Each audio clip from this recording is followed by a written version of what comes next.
여러분 반갑습니다. 오늘 배워 바로 쓰는 중국어 오스 중에 오민경입니다. 기출로 배우는 HSK 4급 쓰기 제1부분 14탄 강의로 인사드립니다.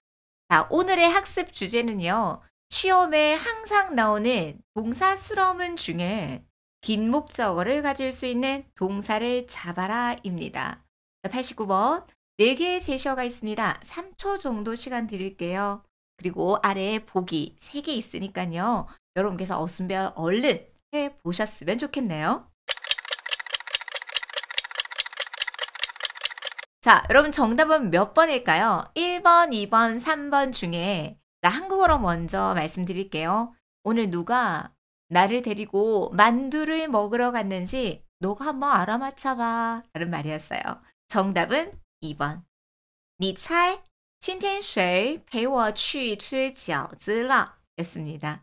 자, 여러분 89번 해설 강의 듣기 전에 먼저 차이라는 동사는 8월 달 지난달 시험에도 나왔었거든요. 이거 오늘은 14탄이고요. 4탄 앞에 있는 8월 기출을 제가 분석해 드렸거든요.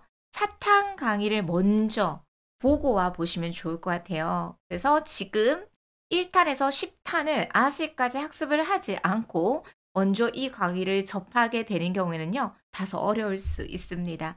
그래서 1탄부터 10탄을 먼저 리뷰하시고요. 그리고 특히 오늘은 4탄을 먼저 살펴보고 오시면 아, 이런 거구나 라고 생각해서 좀 더 쉽게 문제를 풀어보실 수 있는데요. 자, 지난달에 여러분 너무 재밌습니다. 쉐이가 나왔었거든요. 이 쉐이가 지난달에는 목적어 자리에 배치가 됐었어요. 단순히 이 쉐이가 목적어 자리에 배치된다라고만 이해를 했다면 이 문제 틀렸을 거예요. 제가 항상 강조하는 게 있었잖아요. 어떤 어휘가 나왔을 때 어느 자리에 배치되어서 어떤 역할을 하는지가 굉장히 중요하다라고 말씀을 드렸습니다. 그래서 오늘도 4개의 제시어를 통해서 어떻게 쓰였는지 한번 살펴보도록 하겠습니다. 자, 오늘 주제는 제가 아까도 말씀드렸지만 긴 목적어를 가질 수 있는 동사에 대해서 정확하게 파악을 하고 가셨으면 좋겠습니다. 4급을 공부하시면서 요거는 아주 중요한 학습 내용 중에 하나입니다.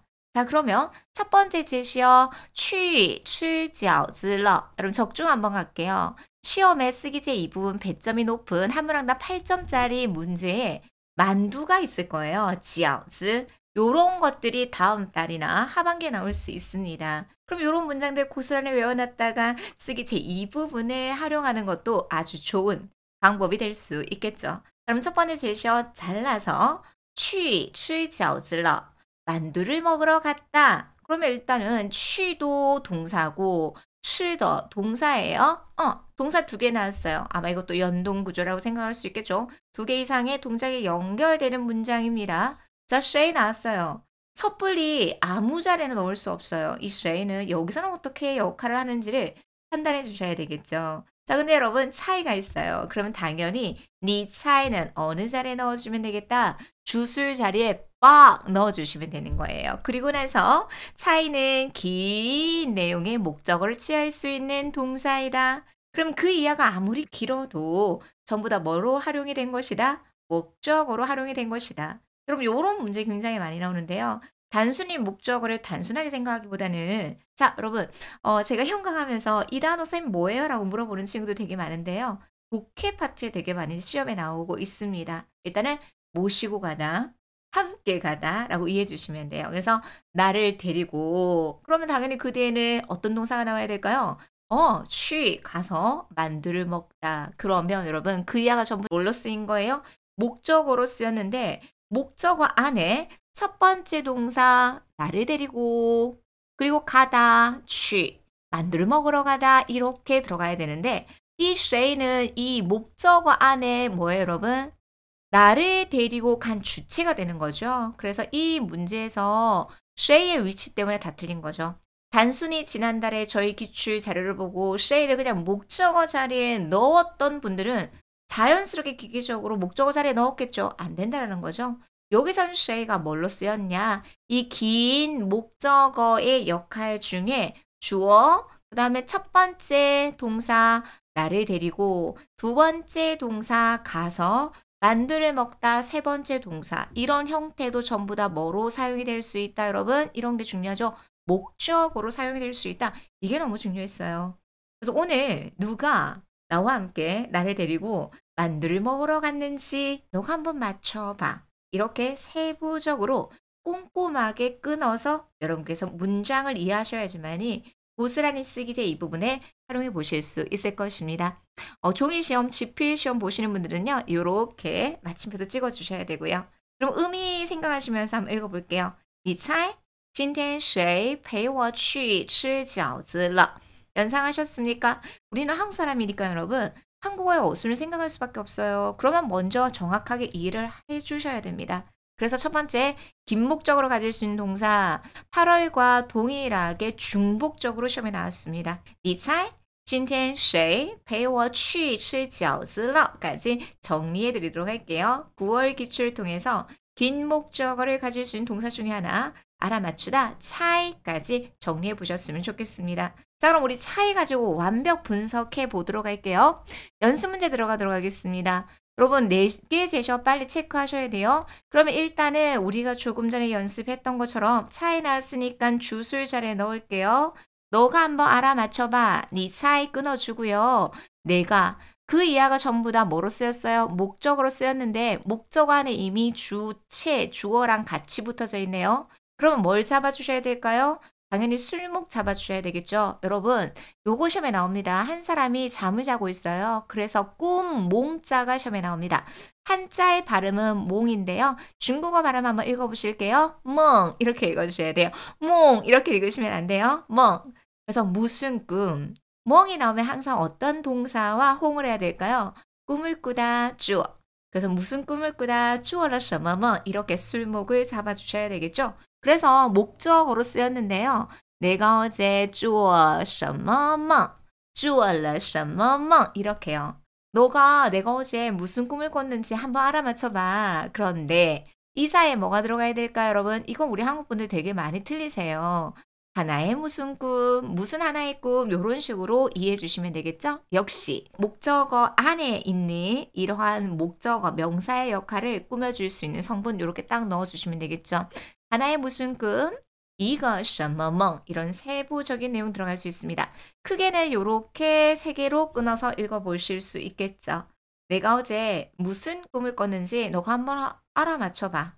你猜我昨天做了一个什么梦? 그래서 여러분 꼭 주의하세요. 조금 전에 9월 기출 문제에서는 목적어가 연동 구조로 이루어졌습니다. 지금 연습 문제 첫 번째 연습 문제는요. 이렇게 목적어가 주, 술, 목의 구조로 이루어졌어요. 이런 형태를 여러분이 정확하게 파악해 주셔야 되겠죠. 너는 내가 무슨 꿈을 꿨는지 한번 알아맞혀봐. 你猜我昨天做了一个什么梦? 여러분 역시 제가 기출문제 쓰기제 일부분을 만들어 드릴 때 조금 많이 중요하게 생각하는 건요. 쓰기제 이 부분을 대비할 수 있는 문제들을 많이 넣어드리고 있습니다. 그래서 이것들을 아까 만두가 나왔을 때 누가 나 데리고 가서 만두 먹었는지 너 한번 알아맞혀봐. 만두 쓰기제 이 부분에 활용할 수 있겠죠. 그럼 이것도 마찬가지예요. 꿈을 꾸고 있는 그림이 나왔을 때 상대방에게 할 수 있을 법한 이야기. 내가 어제 무슨 꿈 꿨는지 너 한번 알아맞혀봐. 너무 좋죠? 그래서 쓰기제 일부분을 정확하게 좋은 문장들을 많이 외워놓으면요.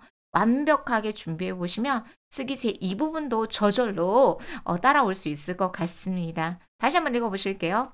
你猜我昨天做了一个什么梦? 까지 마무리하겠습니다. 차이였어요. 할만하죠? 9월 기출 문제 풀어봤으면 연습 문제 첫 번째도 충분히 풀어내실 수 있었을 것 같아요. 자, 여러분 이 89번의 두 번째 연습 문제는요.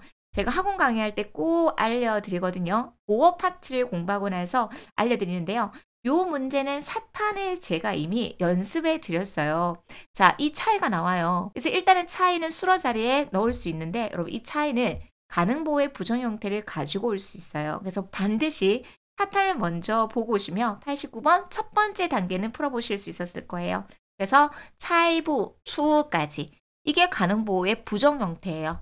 이 차이부 추가 이렇게 구분되어서 나올 때 이 뿌를 처리를 못하고 당연히 차이 앞에 넣는 분들 되게 많으시거든요. 이거는 마치 하나의 단어처럼 외워줘야 돼요. 가늠할 수 없습니다. 차이부 추.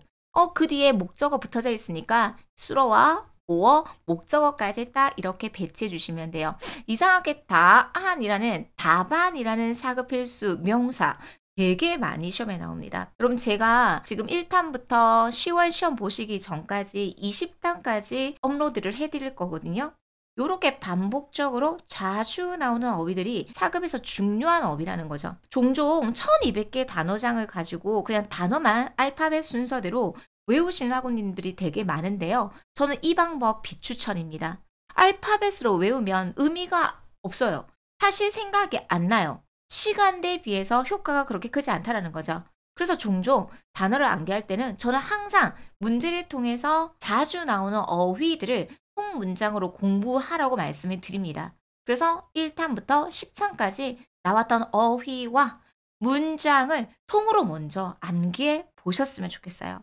학생들의 만족도가 굉장히 높아요. 선생님 이렇게 외워놨더니 다른 듣기와 독해 영역에 정말 골고루 많이 나오네요. 이 방법으로 정말 공부를 좀 해보셨으면 좋겠어요. 그래서 학업 공부하실 때 1탄부터 앞으로 20탄까지는 내가 무조건 외우고 가겠다. 완벽하게 공부하고 가겠다. 그러면 어휘, 구조, 문장, 기출문장까지 다 학습해 보실 수 있을 것입니다. 그래서 이것도 보세요. 이런 걸 경험해 보지 못한 학우님들은 차이가 나오면 그리고 뿌가 나오면 추가 나오면 어떻게 배열할지를 근본적으로 모른다라는 거죠. 좀 이따 근본 나옵니다. 전혀 모른다라는 거죠. 그래서 이게 가능보의 부정 형태라는 것들을 먼저 학습해 보셨으면 좋겠어요. 사탄이랑 꼭 같이 공부해 주셔야 돼요. 같은 맥락입니다. 그래서 답을 가늠할 수 없습니다. 그러면 그것의 주체는 누굴까요, 여러분? 그들이. 여기까지는 알아요. 여기까지는 학생들이 다 해요. 그런데 여러분 이 단어 하나 때문에 틀렸어요. 자, 한자의 도금은요. 근본이에요. 근데 근본이라고 해석되지 않고요. 이거 부사예요. 그놈의 부사가 왜 이렇게 시험에 많이 나오는지. 2022년 이후로 동사, 명사, 형용사만큼이나 부사가 되게 많이 나와요. 근데 중요한 건 끔번은 보통 학생들이 문장 제일 끝에 놓더라고요. 그런 느낌이 생기나 봐요. 그래서 틀려요. 그럼 부사와 문장 제일 끝에 들어가는 거 봤어요? 품사를 모르기 때문에 문제를 못 푼다는 거죠. 그래서 끔번, 부사야. 의미는요. 전혀, 아예라는 의미를 가지고 있고요. 이거는 5급 부사입니다. 종종 5급에 해당하는 어휘도 시험에 나오더라고요. 그래서 항상 틀리는 문제 가지고 왔습니다. 일단은 차이부 추는 사타를 통해서 공부했으니까 기본기는 잡았어요. 그들은 답을 전혀 가늠할 수 없습니다. 가늠할 수 없다. 근데 그 앞에 누가 나왔나요? 부사, 끔번, 수레를 꾸며줄 수 있는 부사어로 쓰였죠. 여기까지 문제를 풀어내실 수 있어야 돼요. 그래서 그들은요. 전혀 답안을 가늠할 수 없습니다. 알아맞혀낼 수 없습니다. 他们根本猜不出答案. 他们根本猜不出答案. 他们根本猜不出答案까지 연결해 드리도록 하겠습니다. 긴 목적어를 취할 수 있는 동사는 많이 나온다 그랬어요. 최소 10문항 중에 2문항 이상은 나온다라고 말씀해 드렸으니까요. 차이 꼭 특징 잡아보셨으면 좋겠고요. 가능보의 부정 형태 하나의 단어처럼 쓰인다 그랬어요. 가늠할 수 없습니다. 차이부추까지 외워보셨으면 좋겠네요. 자, 여러분 또 연습 문제 가지고 왔습니다. 정말 오셈 12년 동안 시험을 봤으니까 얼마나 방대한 기출 자료를 가지고 있겠어요. 여러분들은 단순히 차이만 보시겠지만 저는 다양한 지금까지 나왔던 문제들을 이렇게 종합적으로 접근해 드리니까요. 꼭 시험 보시기 전에 외워보셨으면 좋겠습니다. 차이 가지고 또 다른 보어를 한번 넣어볼게요. 내가 알아맞혀냈다. 알겠죠? 차이, 긴목적어, 가늠할 수 없다, 차이부추. 근데 알아냈대요. 그러면 그 뒤에 결과보어, 목적을 달성했을 때 따오. 그래서 알아맞혀냈어, 가늠했어 라고 했을 때 차이 따올라. 그러면 수러 뒤에 보어가 나오고요. 그 뒤에 역시 답안 되게 많이 나온다고 말씀드렸죠. 그래서 수러 뒤에 목적어가 나왔습니다. 답안을 알아맞혀냈습니다. 차이 따올라答案 요렇게 수러와 그 뒤에 따오 결과보어로 썼어요. 쌤이 일부러 표시는 안 해드렸어요. 왜냐면 마치 하나의 단어처럼 쓰이거든요. 자, 예를 들어 여러분 제가 어떤 물건을 찾았어요. 우리 한국 사람들이 보어의 뉘앙스가 굉장히 부족하거든요. 여러분 찾았다 한번 해보세요. 좌울러? 그렇게 쓰지 않아요. 목적을 달성했을 때는요. 찾아냈다, 좌우 따올러 이런 뉘앙스를 학습해 주셔야 된다는 거죠. 자, 내가 어떤 일을 했어요. 그럼 했다, 做了. 아니면 다 했다, 做完了. 요 정도는 할 수 있어요. 그런데 제가 그 목표를 달성했어요. 해냈다, 做到了. 요 뉘앙스라는 거죠. 그래서 맞춰냈습니다. 猜到了. 우리는 요런 뉘앙스를 학습해 주셔야 됩니다. 그래서 답안을 맞춰냈어요. 猜到了 答案. 여기까지 수로 보어 목적어의 형태인데요. 누가? 그러면 관중 한번 읽어볼게요. 한자의 도금이 비슷해요. 관중이니까요. 관종, 관종, 관종. 여러분 관종 그러면 관중 이렇게 들어야 돼요. 우리 막내가 지난번에 그 스터디 위드문 하면서 제가 미미라고 했거든요. 뭐야? 그래서 비밀, 비밀. 그러니까 비밀? 미미. 비밀? 미미. 이런 식으로 매칭을 해서 공부하는 것처럼 우리도 이렇게 스폰지처럼 어떤 단어를 딱 접했을 때 비슷한 발음들을 요렇게 취해서 단어를 암기를 하면 오래 기억을 해보실 수 있을 것 같아요. 관중, 관종, 관중, 관종. 외워주셨죠? 그래서 관중이 답을 알아맞혀냈어요. 여기까지는 알겠어요. 그런데 누가 했어요, 여러분? 나 대명사 있잖아요. 그래서 주어를 꾸며주는 누가 들어갔다? 관용어 자리에 어느 분이라고 해서 나의 관용어로 수식 성분 요렇게 주어를 꾸며주는 성분까지 들어갈 수 있습니다.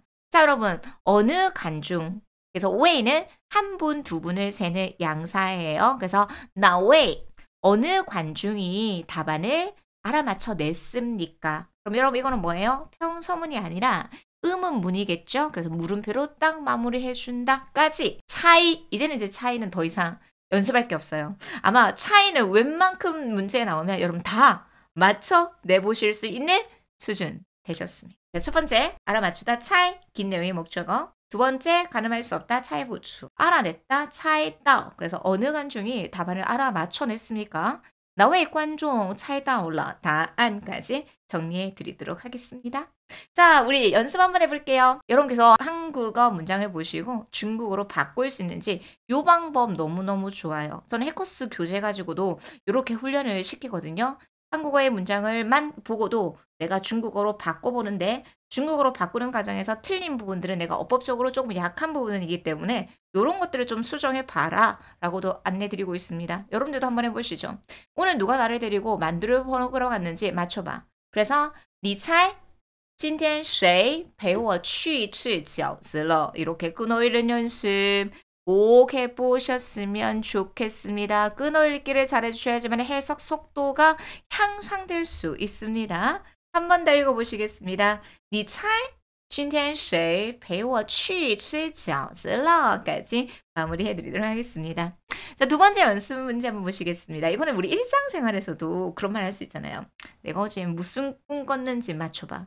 내 꿈 살아. 이런 얘기 할 수 있잖아요, 여러분. 내가 어제 무슨 꿈을 꿨는지 맞춰봐. 你猜我昨天做了一个什么梦? 여러분 반드시 쓰기 전에 이 부분을 응용하세요. 꿈을 꾸다 做梦 이렇게요. 그래서 你猜我昨天做了一个什么梦? 까지 알려드리도록 하겠습니다. 여러분 여기 재밌는 표현 하나 알려드릴게요. 야 꿈깨 라고 할 수 있잖아요. 예를 들어 뭐 공부도 안 하는데 나 서울대 갈 거야. 뭐 하버드 갈 거야. 막 이런 얘기를 하잖아요. 그러면 그냥 농담 삼아 야 꿈도 꾸지 마 꿈깨 이러잖아요. 그랬을 때 뭐뭐 하지 마라는 비애라는 표현을 쓸 수 있어요. 그래서 야 꿈깨라 비애 주어멍 이런 표현도 쓸 수 있어요. 비애 주어멍 비애 주어멍 비애 주어멍 재밌잖아요. 이런 표현들도 알고 가시면 응용할 수 있겠습니다. 비애 주어멍 이렇게요. 그래서 내가 어제 무슨 꿈을 꿨는지 하나 맞춰봐라. 你猜我昨天做了一个什么梦? 까지 안내해 드리도록 하겠습니다. 복습해 보실게요. 자, 그들은 전혀 답을 가능할 수 없습니다. 전혀 아예라는 부사가 난이도가 높았습니다.